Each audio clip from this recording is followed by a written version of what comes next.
Hey everyone, welcome back to our channel. Today we will show you how to change your full name in the Alibaba app. Let's get into it. Open the Alibaba app on your smart device and make sure you are signed in to your account.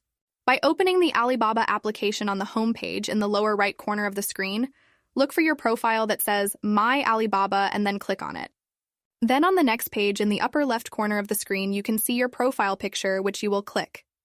Clicking on your profile picture will open a drop-down menu where you will search for the full name option and click on it.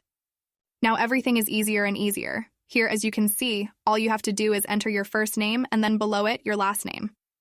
When you have filled all that out, you just have to click on the Save option in the upper right corner of the screen. And that's it.